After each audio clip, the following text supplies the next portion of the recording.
going to talk about making accessibility part of our workflow. I am by no means an expert in accessibility. I actually build Ember apps for a company called Blur. And I also recently started a Women Who Code NYC chapter. And I am indeed from Chicago, as my Twitter handle implies. And I'm only mentioning that because I got to see Joaquin Noah on the way here, and I got to yell out, go Bulls. I'm pretty excited about that. So who are we targeting when we talk about accessibility? We're basically targeting anybody who doesn't have a mouse, who relies solely on a keyboard or a screen reader or some type of assistive technology. But I'm not going to talk about our techniques that have been around for a really long time. Things like skip navigation links and labels. I'm also not going to talk about statistics. Like, there's a lot of data out there about this already.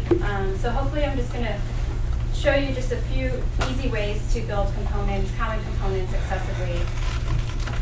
So ARIA stands for Accessible Rich Internet Applications, and that's basically a set of roles, states, and properties that help us build web pages accessibly. So one role is the easiest one to use, and that's the main role, and that indicates where the main content begins. This might be a div in your application, and you might already be using the main tag. And if you are using the main tag, you should still specify this role because there's a lot of the screen readers let users navigate based on role. Another role is a tooltip, and some roles have requirements. And for a tooltip, the only requirement is to use the ARIA describe by attribute, and that just indicates the element ID for the element that contains the description for the tooltip, and I have some examples. So this is a pretty typical use case. The styling's all off because of the screen resolution, but you'll see that I'm specifying the role tooltip. I'm using the required attribute, which points to an ID that contains the content. And when a user focuses on this input element, the screen reader is going to read this label first. Then it's going to say tooltip, and it's going to read the content of the tooltip, and then it's going to indicate to the user that they have to input text. Another row is the dialog. This one has a few more requirements, so you need to specify ARIA labeled by, which is going to be the title of your dialog, and ARIA described by, which in this case is going to be the instructions for the dialog. You also have to make at least one element focusable, and that's usually going to be a close button or an input field. You need to set focus by default on an element when the dialog appears, and you need to maintain tab order within the dialog. And I have an example for that too. You'll notice when this dialog opened up, I set focus immediately on the username element, and if you try tabbing through, it keeps focus within the tab. Over here you'll see that I'm setting the role dialog. I'm using the two required ARIA properties, which point to the title of the form and the description here. Another common role to use is navigation, and there aren't any requirements for this one, but if you use like I'll show you real quick, this type of navigation menu, then what you wanna use these properties in state. So ARIA controls associates a control with the element that it controls. In this case, that menu link controls the submenu. Similarly, the ARIA owns defines a parent-child relationship and helps us let the screen reader know that this element owns the submenu. And in the example that I showed you, the elements are actually technically sibling elements in the DOM, but by setting this ARIA owns, we let the screen reader know that it's technically a child, or we want to treat it as a child element. Also, you could specify it has pop-up, and this just lets the screen reader know that this link has a related pop-up. And ARIA expanded is actually applied to the submenu itself, and you just set it to true when the menu is being shown. And I'll show you this example again.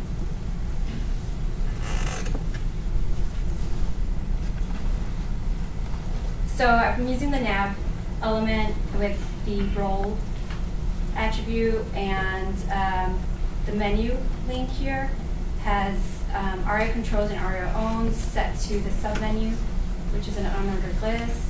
My set has pop-up to true, and my submenu has ARIA expanded set to false, and I just have some simple JavaScript on here that toggles that property based on the visibility. It's technically a state function. One easy one too is the role search. So this is going to be your search form on your website. There's no requirements, but a useful ARIA label, a useful property is the ARIA label. So this is what Blurb's search form looks like, and we actually use this arrow icon to indicate for the submit button. And you'll see I'm using the role search here on the form tag, and then I'm using the ARIA label here. What I don't want is a screen reader to read out, arrow. It's not going to make any sense to the user. So by specifying this ARIA label, it'll actually, when it gets focused, it'll actually say submit search, which makes much more sense to the user. Next up is the role form, or form role. And the only requirement is ARIA described by, and that should just point to the element ID, to an ID for the element that describes the form. Form validation, this is what not to do. You don't want to just highlight the elements in red, because that doesn't make sense to the screen reader. You need to give them some textual indication that the form is invalid. And there's also these other elements that you can, or attributes that you can set. So ARIA required you add that to the input element, set that to true as required. ARIA invalid, you set this after you run validation, and you can set that to true, false. And if there's a grammar error, you can set it to grammar. If there's a spelling error, you can set it to spelling. Another useful property is ARIA hidden, and this can be used on any element that should be hidden to screen readers but present to everybody else. And an example for that is we use asterisk a lot to indicate when a field is required. And you can just hide that for screen readers, because a screen reader will actually say asterisk or star.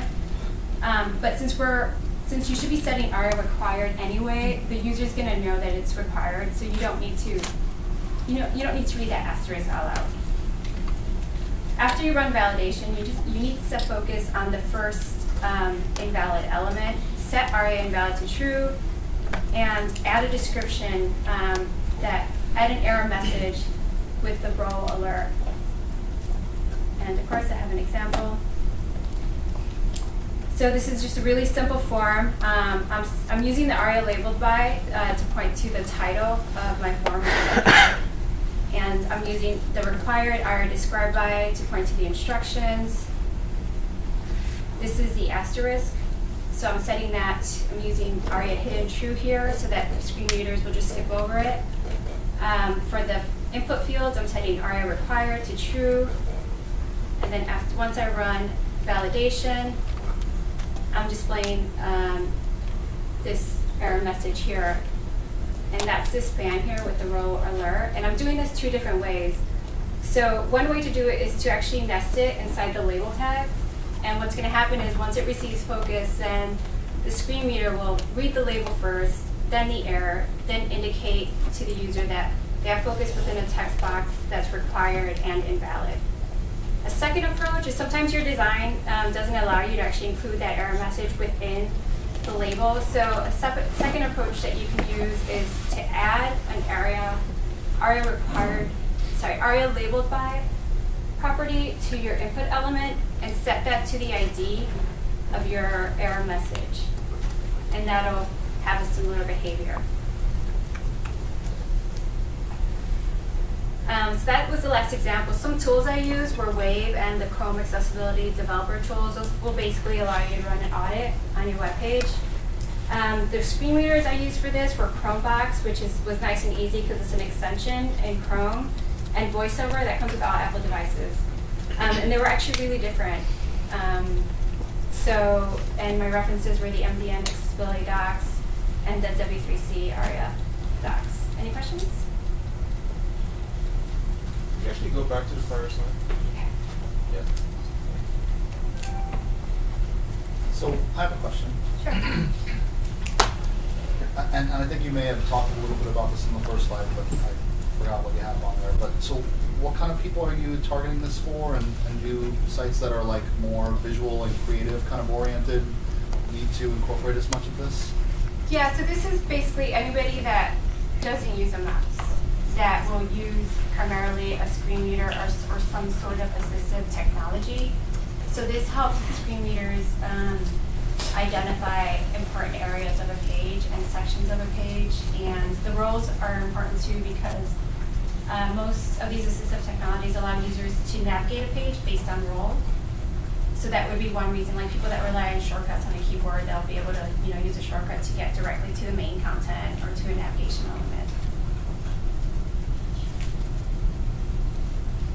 Yeah. Do you know what screen readers are heavily used these days? I know JAWS was heavily used in the past, but I don't know what's I current. think JAWS is still primarily used on PCs, Yeah. but I don't know the numbers, sorry. Okay. What does testing look like for this in your development cycle? And what are some gotchas? Still exploring. I mean, and we use Selenium where I work, so we're definitely I think there are a few Selenium tools we'll be able to use to ensure. But right now I'm just doing that, just manual validation using Wave and Chrome Accessibility Developer tools. I haven't actually. So my idea of making this part of a workflow was just kind of learning enough. Like I don't ask for permission to go in and build good styles and good HTML semantics. I'm trying to make this part of my workflow where I kind of have these attributes memorized and I don't actually need to spend time looking at documents to try to figure out what do I need to use. And I don't need to add, ask permission from my product manager to include a story for this. But once I get this going, I do have the support of our QA team to look into QA Selenium tools.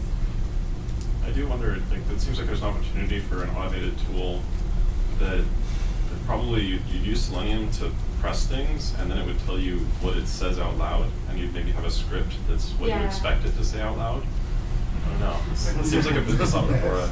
Right, no, and then, our site's translated into 6 different languages too, so... All right. Just make a robot that, clicks around and helps you with. But, yeah. You want to make sure it's saying the right things is mainly what I'm getting out of Right, it. yeah, You don't want it to be saying arrow, you want it to be saying I think they all have search. different. I think we were talking about this earlier. They all have they all. It's a very browser wars early differences where different screen readers can say different. Definitely. Anything else? Oh, sorry. Do you need to use IDs to cross-reference the elements? Yeah. A lot of those, all those properties take more than one ID, too, so you can space to limit them. And what I've been doing is for tooltips where I might have 2 paragraphs, I just wrap them in one element and use that one ID for the 2 paragraph elements inside there. But yeah, that's kind of the downside. But as Shadow DOM, you can use IDs again, and they won't collide. Yeah. As long as you type. Yeah, that's cool. That's the awesome thing with web components, right? We'll be able to just build these components and make them accessible and reusable. I'm just curious, have you tried it with non-English speaking sites? Any nationalized? I haven't. I imagine yeah, that's a really good question because I don't I didn't actually look into does VoiceOver speak Spanish? But yeah, I'll try it out. So I'm curious what line of business your company is in, and that it makes sense for a company to go to the expense of implementing all this. Yeah, it's Because I understand that in a perfect world, it'd be wonderful if the entire internet worked this way. But for companies that aren't required from a legal perspective, it's yeah, expensive and I work to do all for an this. indie publisher. They don't think we need to do this at all. So I'm just kind of doing this. If we just started a new Ember app, and I had the app. So we're building a lot of what were traditionally jQuery UI components, and we're building them as Ember components now. Where working with jQuery UI gets a little hairy. So what I've done is I'm building these prototypes accessibly, and they're being reused across our code base, which is awesome. And and it's the type of thing they're an indie publisher. We're primarily print, so they don't think we need to do this. I disagree. So what I'm doing is I'm just doing it, but I'm not actually taking a lot of time. I did the research, and I know what I need to do to make things accessible. I'm sure I'm missing a few things here and there, and then I'm giving feedback and pull requests. When I see someone adds a dialogue, I'm like, oh, you know what? If you add these 2 attributes, you can make this dialogue accessible. So that's the approach I've taken because my company does not think we need to be accessible. Do you know what the regulations are around that sort of stuff? I think just government websites need to be accessible. I think in In other banking, countries, it's a bank. In banking, it's required. Public services and some. When I worked at Sears a few years ago, they had a panic about not being in compliance. I don't know if it's at a certain level. Yeah. So, Don't know those. just to add to this a little bit, in my own opinion, I like to use the keyboard a lot. Like a lot. If I never had to switch my hand to the mouse, I would be happy. And a lot of these things really help with that. Because you can tab and close a modal without having to switch your hand to the mouse. So it's not just all of the, the gigantic costs of being able to support people who only use joysticks or with their mouths or something like this. There are real world normal uses for. And if you use jQuery UI, jQuery UI is already accessible completely, and that's actually where I, kind of did sanity checks against what jQuery UI was doing for a lot of these examples. Another, it's kind of a weird option, but WinJS, the Windows 8 widget library, is actually open source and usable on the web now. And I know that when I was developing Windows 8 apps, I saw a bunch of ARIA attributes scattered all throughout the DOM. And so they're similar to jQuery UI. Well, learning, or if you happen to like that look when wanted to. Metro's awesome. I think Dojo is also. Yeah. So on the accessibility for free, I haven't verified, but I've heard Twitter Bootstrap comes Right, yeah. predefined with area attributes, so you get some minimal by default accessibility. Yeah, I forgot about that, thanks. One thing that bugs me too is when people remove the focus highlight stuff. So like when you're driving around and you're like, I don't know. You don't know where you're at. Yeah. Sorry, we have 4 talks tonight. So